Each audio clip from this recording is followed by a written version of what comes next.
Hi, everyone. Happy Thursday, as always. Glad to have you here. Thanks for taking the time to join us to talk to the interesting people in the world of stand-up paddleboarding. This is actually episode number 30. Can you believe that? Since April 1st, this has been a Thursday event, usually at 1 p.m. Pacific time. Such huge thanks to Supconnect for allowing me, Kristin Thomas, to be the host during all this time. We do have kind of an exciting change coming up for the rest of the year, Thursdays at this time. We will still be doing interviews, but they will be with brands. We're going to be talking to the heads of different board companies, and I think you'll find that super interesting and kind of switch gears on questions, and that will be a lot of fun. They are also being super flexible with me, which I so appreciate, because I still have a bunch of people, the individuals in all the different aspects of SUP I'd like to interviews. So if you noticed in our Facebook group, it's now Supconnect Live and KT Outside discussions. So on my platform, KT Outside, I will continue usually on Tuesdays doing individual interviews this way, but also I want to kind of open this up to topics and get some panel discussions going. So if you have ideas, want to be involved, we'd love to hear from you. Ideas of topics, things that you'd like to be on the panel to talk about, all of that would be fantastic. So again, don't forget the follow-up Facebook group, more important than ever. And actually we'll be talking about a lot of things today with Dan Smith from Florida, who's a true, not just an idea man, a real implementer of ideas, has a business, Paddling Paradise, in Florida, a racer himself, also an inventor, an entrepreneur. And I know of two things that he has invented and put out to market, and I guess he's working on a third. I'm hoping that we might get that from him. So maybe while we're talking, you might guess what those things might be. So I am now going to be looking for him. I don't see him yet. So Dan, if you're listening and you're not on Paddling Paradise, I don't know if you have a name under your own name. Forgot to ask you about that. Unable to join. Oh, that's too bad. All right, so we are looking for... Well, hello. We've got Arturo, it looks like, or somebody from Stand Up Panama. Hello, good to see you. Isabel, thanks for joining us. Again, I always think it's funny on Instagram because sometimes I don't know what your names are because people have really creative names. Hello from PR Jean-Marie. Tell us where you're from. I just think it's always so fascinating that we get people from all over the world. Hello, Joe Robven? 3. Yeah, names are super fun. Let's see. One challenge about having these on the phone is it's really hard to text someone and check in. Jeff Hoffman, Marcel is here. Nozu Sup, where are you guys from? And there we have Dan. I see Paddling Paradise. Awesome. He found us. So Dan will be joining us momentarily. So again, remember to like that Facebook page. There he is. Headphones and all. Can you hear me? Yeah, I can hear you. We are on. Great. Welcome, Dan. I know Dan is Danny, and he's one of those low-key guys who says, oh, call me whatever. So I really don't know what most people call you because you always say either one is fine. But we were saying the interview was with Dan Smith, so I'll call you Dan Smith. So Denver, Colorado, I was just asking people where they're from. We have Steamboat Springs, Michigan, Netherlands. It's really fun that Supconnect has such a huge following from all over the world that we get all kinds of people on board. So I don't know if you heard your little quickie introduction, just talking about that you're from Florida, you have a shop, but you also are a creator, inventor of products. I call you an idea man, but I said you also don't just have the ideas, you implement the ideas and make them happen, which is really, really exciting. But we always start with, I'm interviewing people who love stand-up paddleboarding. So how'd you get into it? When did you start and what really got you hooked? Yeah, I thank you for having me. This is a great opportunity to speak and touch people from all over the world. But I started paddling in about 8 years ago, 9 years ago, and just started paddling locally here in the flat water. Even though I grew up surfing, grew up, and there's always been that weird mix of surfers and stand-up paddleboarders, but there's a lot that come from the side of surfing for sure. But yeah, even though sometimes in the lineup it's not always friendly, depends where you are. Yeah. I mean, I have friends that I grew up surfing with competitively and otherwise, and they're like, "Well, why are you doing that?" But because it's great fun and you can always do it. That's one of the reasons. So I started doing it about 9 years ago or so, and it was just great fun. I mean, you can always do it, and the reason that led me into starting the shop because I lived in a small condo on the water, and I had too many boards to fit in my condo, and I needed a place to store these things. That's a great reason to start a business. I needed storage. Yeah, I mean, pretty much everything that I do is based out of necessity, one way or another. The fin box lock and all these other things. It's all because I see a need for something. To build a better mousetrap or something like that. But I wanted to start just storage, and then it turns out the place I wanted to rent for storage on the water, they said, well, you need to rent the whole place, and then then I started a business. So yeah, well, not everybody on this call. In fact, I don't know if I'm sure there's people from Florida, but Florida water is just so fascinating to me. Being California, we've got the coast, but we do not have that inland waterway thing, which is so special about paddling in Florida, is that you can often be out in the ocean and then cross over. And I know that's other places in the East Coast too. Carolina Cup race is like that. But having that accessibility between the two, or if it isn't a waterway, you can walk across a road from one side to the other, surf a wave and walk over and do your sunset paddle on flat water, later in the same day. So pretty special. Were you always on the East Coast, or did you grow up on both coasts, or you're a Florida guy? No, I grew up here in Florida. I actually have traveled around the world. I used to work in communications, so I traveled around the world doing that and spent a lot of time in Southern California. So I'm very familiar with Southern California as well. But I grew up here in Melbourne, and And you know it well. Yeah. So you started Paddling Paradise. It's near water too, but not on the ocean side. It sounds like maybe your condo was on one side and business on the other. No, it's actually the funny thing is that I could paddle from my house to my shop. Nice. Yeah, and now we moved about 3 years ago south of where we were originally at, but we're on the water on the intercoast on the intercoastal. So, I mean, you talk about you can do it always, and that's again stand-up paddling, any water, anywhere, anyone.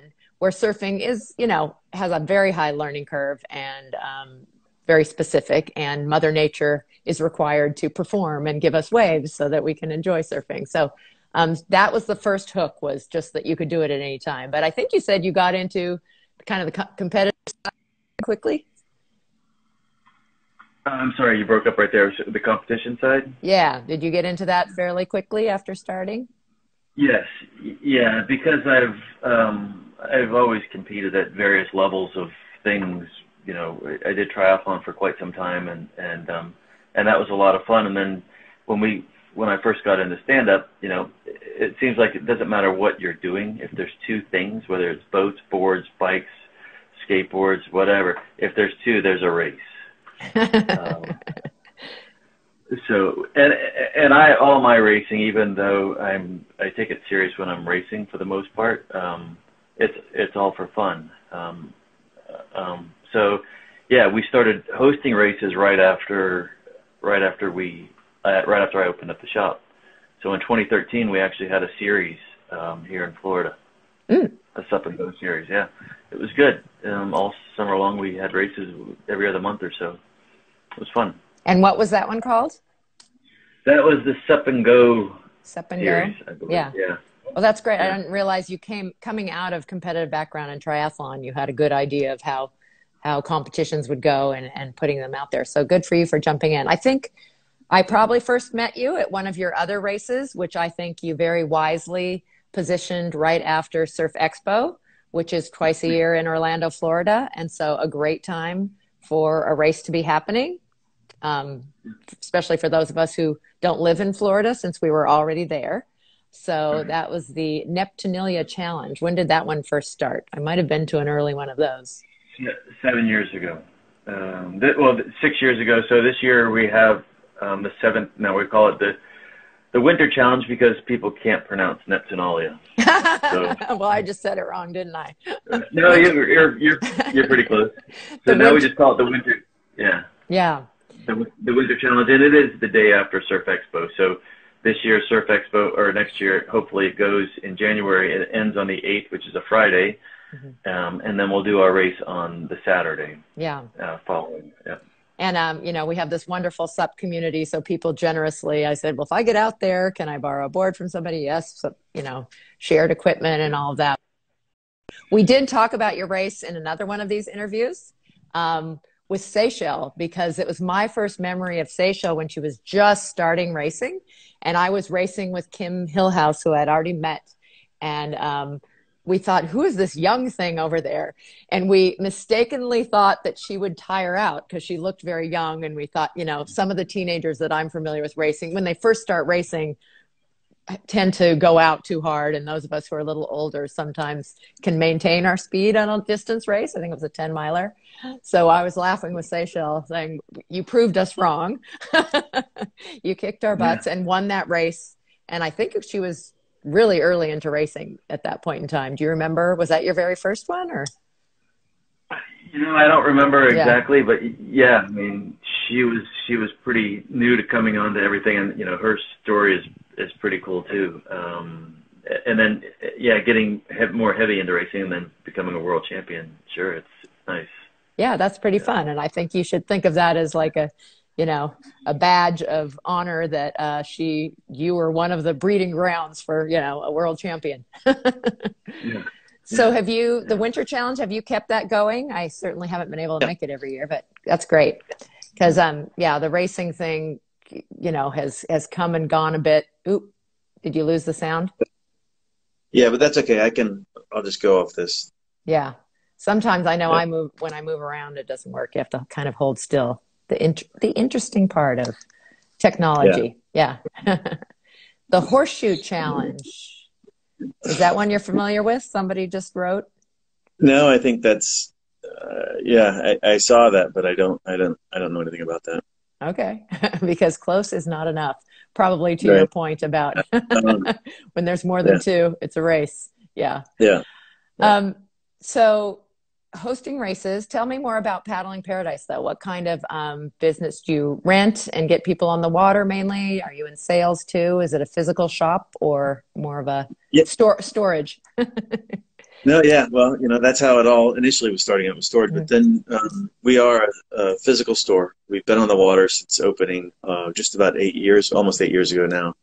And it's great. We're brands, we've carried a few different brands throughout the years, but mainly with the BIC and now SIC brand. Those are our two main paddleboard brands. And then we are a Hobie kayak dealer as well, which is, I hope that paddleboarding catches up to the level of where kayak's at, because kayak is so much larger than paddleboarding. And I think what we've seen this year, this has been an interesting year for everybody, but recreational kayak is where there's just a lot of them everywhere. Yeah. And we actually are adding recreational kayak category to our winter race, because there's so many people around here that want to just go out and have fun, and they, even in a recreational fishing sit on top kayak, they want to go out and play. So they're going to be playing around with us as well. Yeah.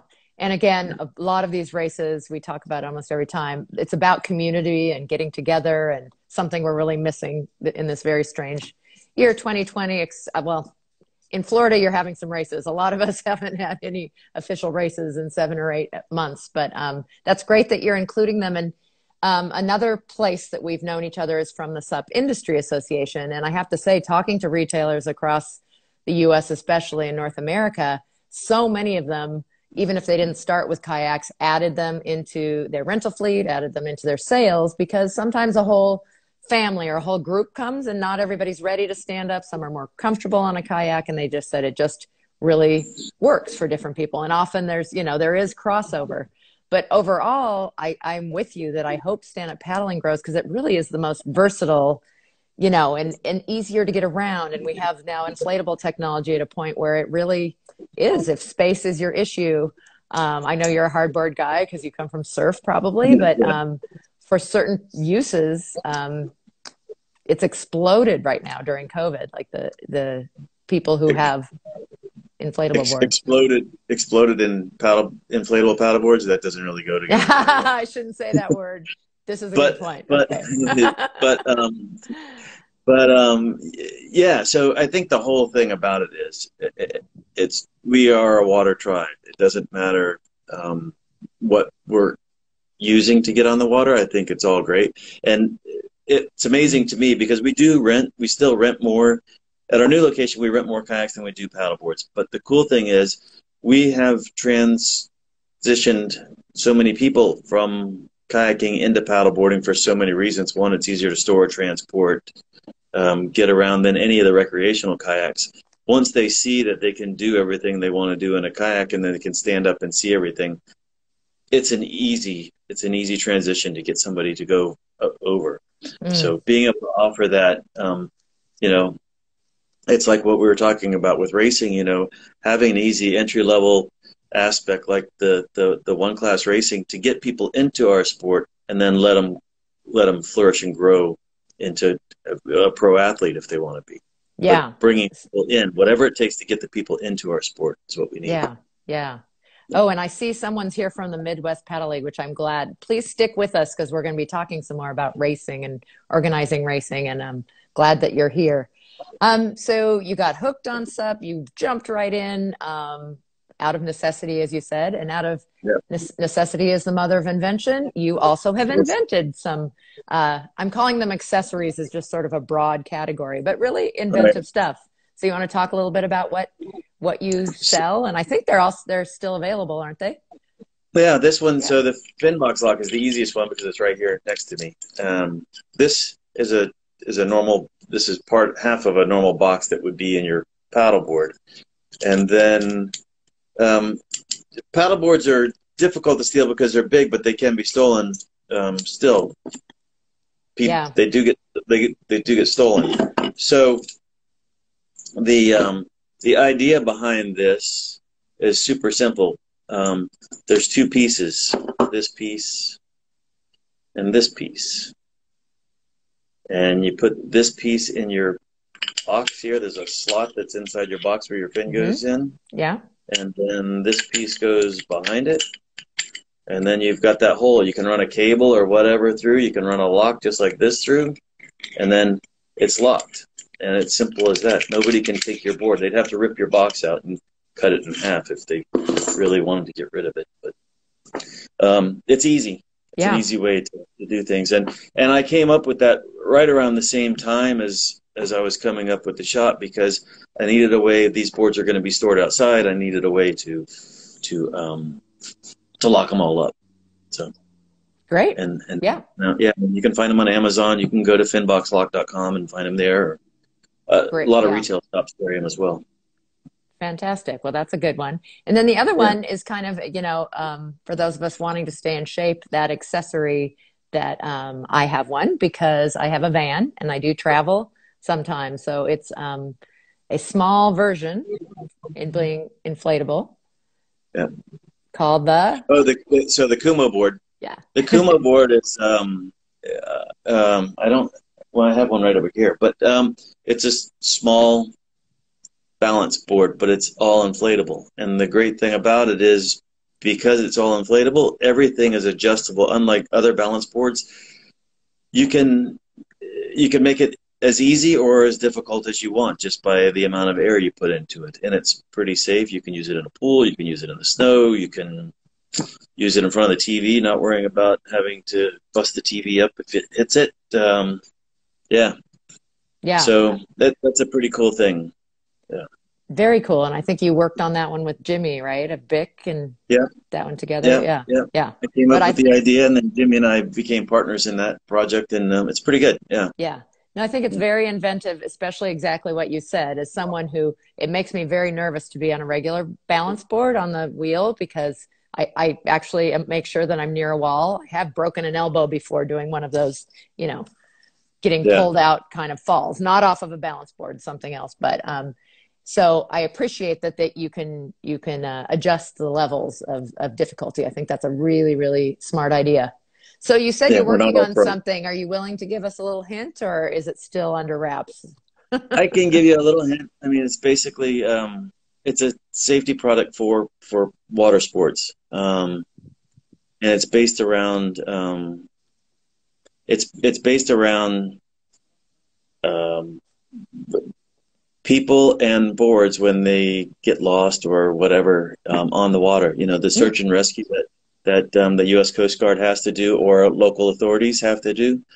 So it's all based around that, and I'll have some more concrete information, but there's a lot of wasted money and time that goes into to searching for people and product. Good So point. this hopefully will help with some of that, but it has to be used in order for that to work. So Great. yeah, that's part of it, Cool. and I'll know. We'll put that out there soon. Yeah, well, Hopefully next. excited to see about that. And that Facebook group that we have is a good place. We've had someone who's writing a book who's written the book and it's out now, you know, or somebody who's going on a expedition and then afterwards we've been able to put it out there. So definitely stay in touch about that one and we'll post that. And then just after Yeah. this talk, I'll post a little album with pictures of, you know, you and products and stuff and links to Paddling Paradise and to any of the things that we talk about. So Great. you've started races and hosted race series and kept them going. You've raced yourself. You have a real passion, and you and I have been in touch lately, just about the organization of stand-up paddling. There's all kinds of good things going on, and I hope we have. I forget if his name's Henry. Anyway, sorry, I can't remember Henry, the guy's yep. name who's on there. Yeah, from Midwest Paddle League, because that's a good example of a group that kind of got together. I love they have a whole theme about community over competition, but they have races that they've kind of tied together, made a point system, but we still are very disconnected in, I mean, again, the beautiful thing about stand-up paddling, in my opinion, is also what makes it the most challenging. It's so interesting and diverse, and people look at it Harrison, thank you, Harrison. They look at it so differently from different places in how to do it and how to race. So we still have lots of different types of races. We have different rules or lack of rules. And again, none of that is good or bad. It's just we're only 10 years in. It takes time to get organized. But you've been kind of, you know, really going for a lot of cool ideas that I think will help in the whole idea of, you know, people get into stand-up paddleboarding. Can we get them into racing? How do we make that accessible? How do you build and organize? When you were a triathlete, I'm sure you cared about your ranking and your age group and how that worked and different series and how that filters then into, you know, we've had these huge groups in kayak and canoe and surf fighting over us, you know, Right. when we're not even organized ourselves, in my opinion. Again, I have to be careful, you know, about this factual versus opinion, but let's talk about some of those things. So One Design is one of them. We have kind of a new push in that. It hasn't been the first, I have to say. Like there was a big Yep. One Design. Randomly, I'm the world champion because I happened to be in Puerto Rico and happened to do a qualifying race Yep. in 2013. Nash still does an inflatable one. I don't think they're in the US, but in Europe, I didn't realize it's still going. Yep. They have It's a huge series. in Europe. Yeah, yeah. Yep. But I love the idea of that for a couple of reasons. And I know it's SIC has been sort of the leader and you've been helping them out and people who've bought this like set of boards. But I love that they set out parameters for a specific size of board. That's the idea of One Design, right? And other companies could make it also. But for somebody who arrives and doesn't have the equipment yet, just because I think it's fun at any level actually to be, as much as I adore my own race board and am used to Right. it, I also think it's fun to really level that playing field, right? So how is that going? Are you kind of starting that in Florida? Are there other places that have sets of those boards? Yeah, so we've been doing the one class racing for some time, all the way back from we had the same thing you went through in 2013. We started doing the BIC one design racing. It's great. We did an event this weekend over in Naples, which was really fun. It was part of the it's called the Sup Cross. Cross? Yeah. Yeah. So and it was put on by these people that do the jet ski watercross world championships, and it was great. Those guys are loving what we're doing. But so with the one design, the great thing about it is I provided the boards for people doing that event for the one class race, and it was perfect. So people can just show up, use the equipment, and then go home. We had some brand new people there that had never even paddled before, and they were able to get out there and do it on this board. We had the AAU, the Amateur Athletic Union Junior Olympics here. We hosted that, which was the first ever. We hosted that in July, and we did both one class racing and open. It was open for everybody, and the one class did very well. We had more competitors in the one class than any other. And again, people could just show up and use the board, different athletes at different levels, and they're all using the same board. You think about other sports. The announcer at this race this weekend, who's a unreal announcer, loved the idea, and he related it to IROC, the IROC race car series, where all the racers are racing the exact car.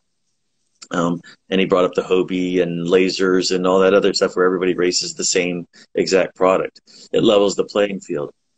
If we could ever get the numbers up, which I think we will, to where we're racing on the same board and you had a weight class, then that really levels the playing field on, female, this age, this weight class on the same board. You're really leveling what you're doing.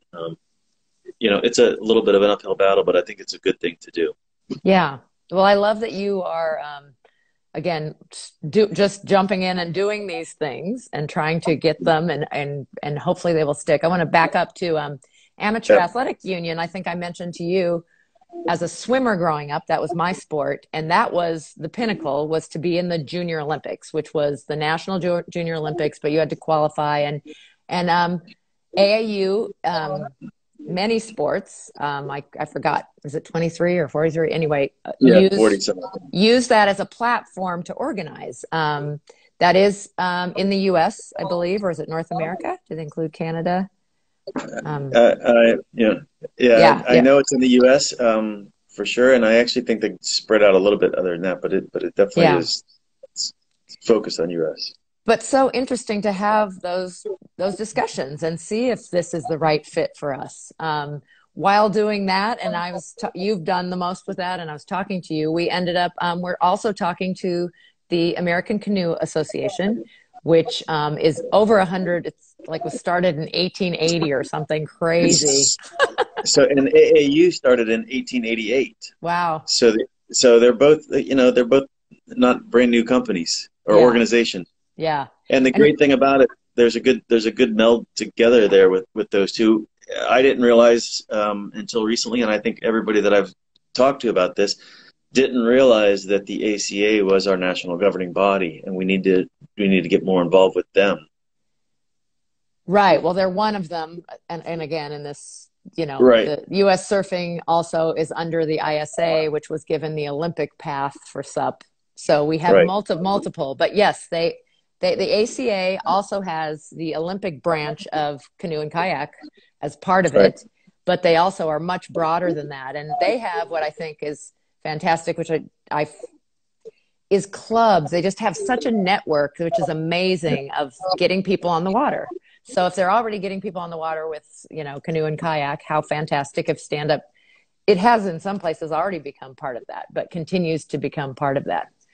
So I guess our kind of call to action, anybody on here who's really interested in organizing racing specifically, I know, again, we talk about lots of things and we love stand-up paddling at every level, but racing needs some attention, and that requires man hours and people and volunteers like Dan and myself who want to help hope to make it work and figure out how it works, and hopefully work together, even though it's a little bit disjointed. Fragmented. So I don't know. Yeah. Yeah, well, I think that's the thing. I had a discussion with a race director today, and that's what we need. We need organization in our sport, so we're not so fragmented, and we have a somewhat of a point system that can carry throughout the country. You know, USA Triathlon and other sports, they have this, and there's models out there that we don't have to reinvent the wheel on any of this stuff. Right. But it does take man hours to put it together.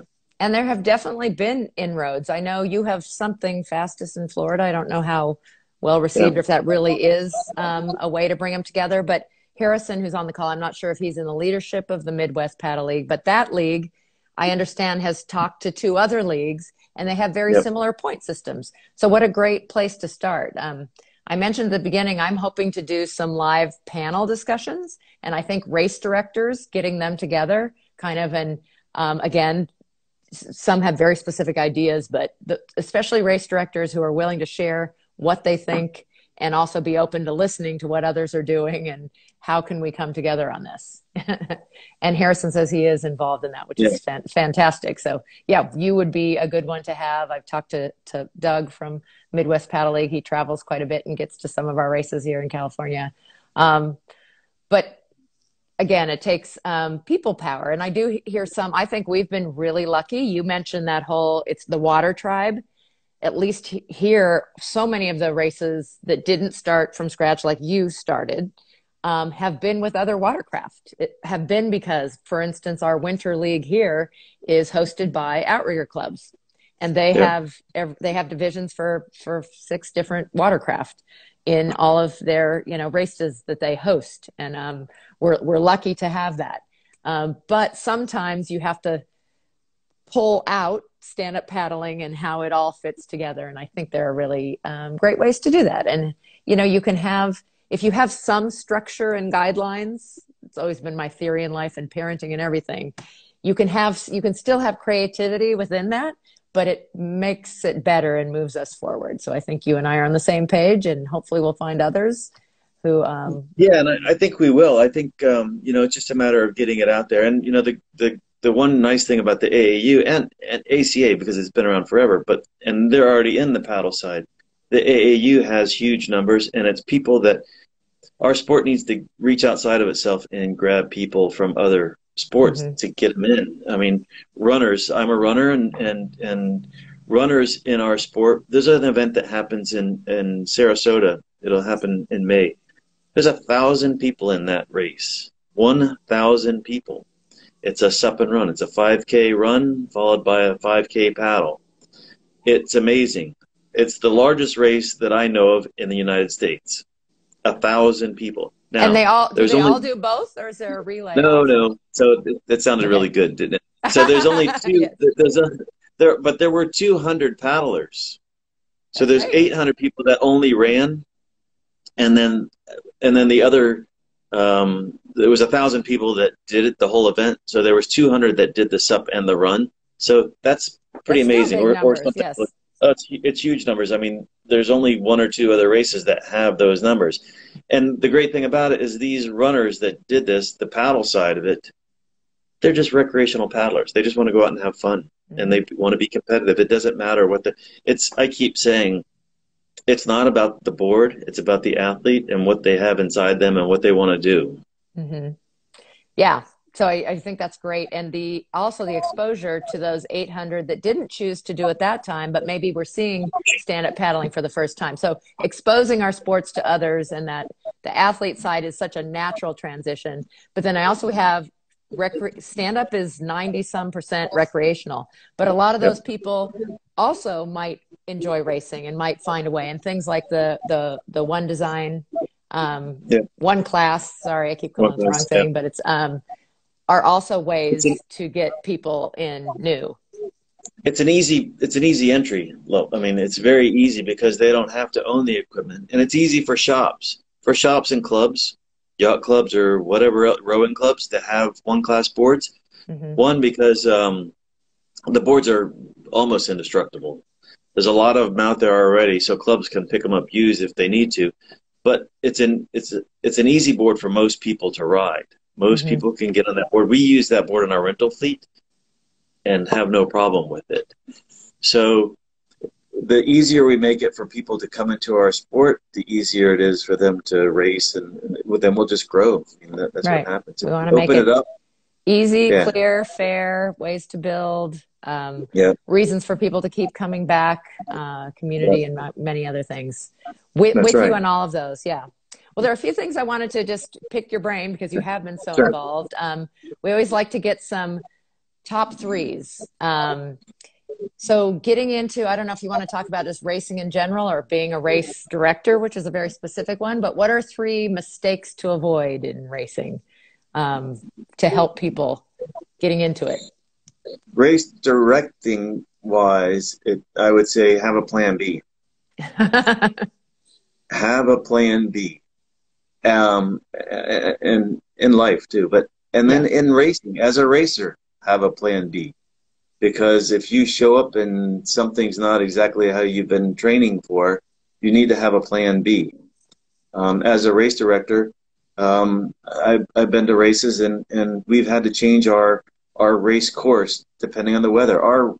Our sport is very weather dependent.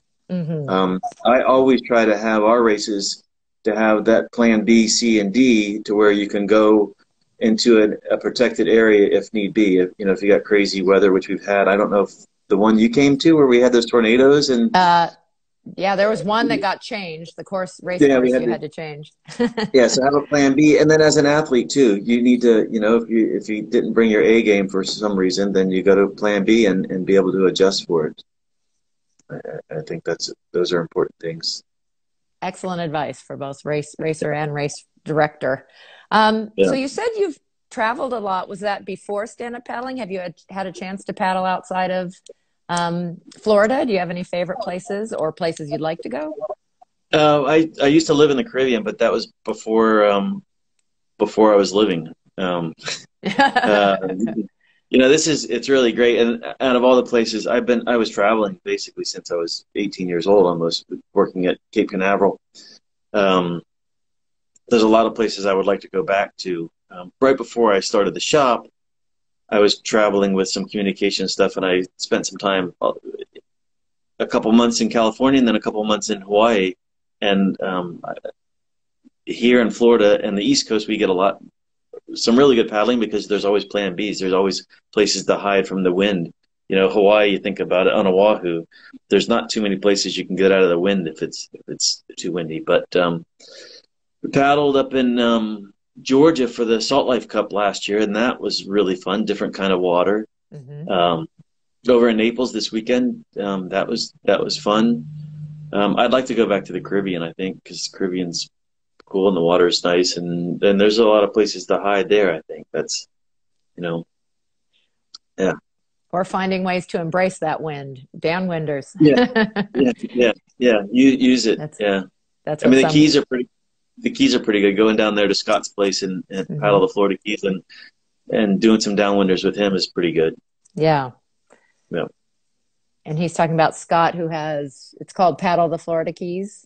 A shop down there, and in Tavernier. He's a great guy. He does some amazing expeditions lately. Wow. Yeah, ridiculous stuff. He's on my interview list. I haven't gotten to talk to him yet, but he's done 2 big ones just in the last couple of months. Yes, I'm really and I love that he's jumping in again. Talk about representation and exposure. He'll be the first stand-up paddler to join maybe an existing expedition type race that was just kayakers before or something. Yeah, well, him and another gentleman did this thing in Florida. We have this thing called the Everglades Challenge, which is some crazy race, and those guys did it on. I mean, it's usually it's human powered watercraft, but these guys did it on paddleboards a couple of years in a row. It's like that's amazing stuff. That just shows the diversity of our sport. And Scott races, but he does these journeys, and then you can go up and do yoga on them, or race, or we have such a great sport for so many reasons, and I think that's what people need to embrace the the all of it. Yeah, all of it. So many reasons. Can you say it? Do you have a favorite part of stand-up? Would you say? I enjoy the racing side. I do. And then the exploration. We paddled a place here. I grew up here in Melbourne, and we paddled basically a ditch, and it's a runoff. It was called Crane Creek, and it starts out west of town by a mall. And it's, I tell people what we did, and they said, well, how did you do that? And I said, well, we went down this embankment, and then, part of the water is only 3 inches deep, so I had to take the fin out, and we're sliding across this grass. And the exploration side is crazy, and sometimes you don't have to go very far to explore. True. That's very true. Yeah, I mean, so I have traveled a bit around the world, but I tell people you don't have to really go very far to get something, to experience something new. And just drive home a different route or do something different, and you'll see another part. It doesn't take that much to do something like that. Yeah, and we did. I have two harbors, the towns to the north and south, that I've spent many hours in the last 10 years, but I needed to do a 16-miler, and it wasn't appropriate to go out in the ocean. So I just hugged the edge and went in all these interesting little coves and around, and found some islands and neighborhoods that had canals that I had no idea were there. And I had gone right by them probably hundreds of times. So I agree. You can explore right in your own backyard. And I do have that every time I see water almost anywhere now. I think, could I paddle that? Yeah. So I had that conversation this morning. This place that I talked about with the Sup and Run over in Sarasota. And forgive me, anybody that knows that, but the Nathan Benderson Park is now, they do major dragon boat racing and triathlon and all these other things. And I feel like that park started as a ditch where they took the sand from to build I-75.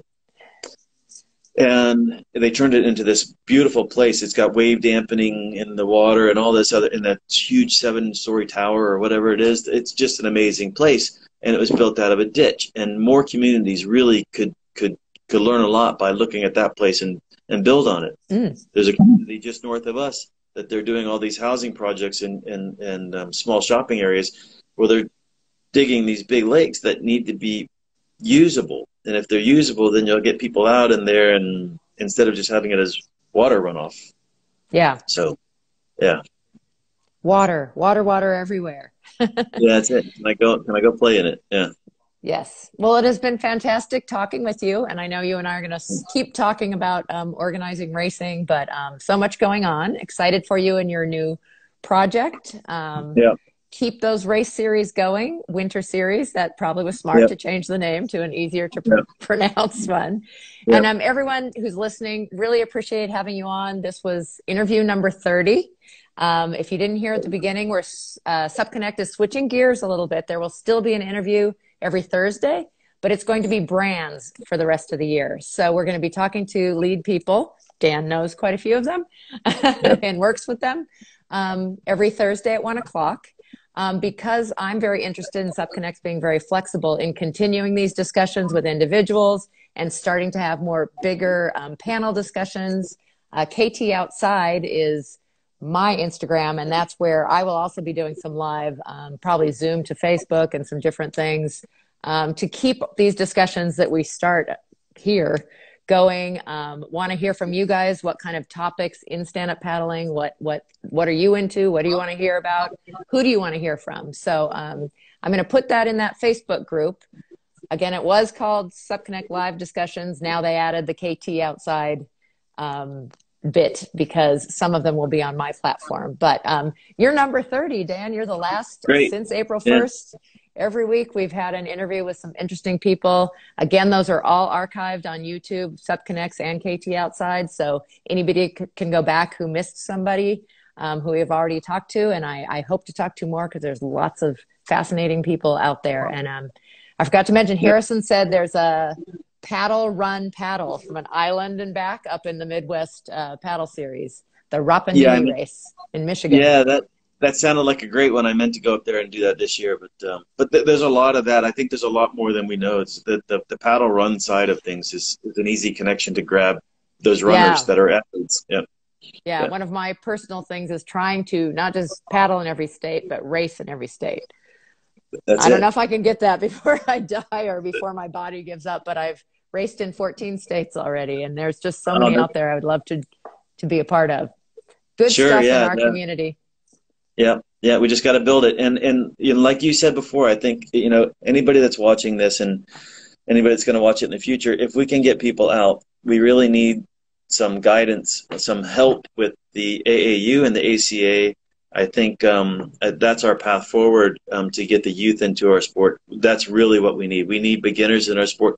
We have amazing pro athletes, athletes that do training and that do amazing things, but we need the youth in our sport, and let's get that going. Anybody that's got ideas for that, you can share it with us, and it'd Yes, be great.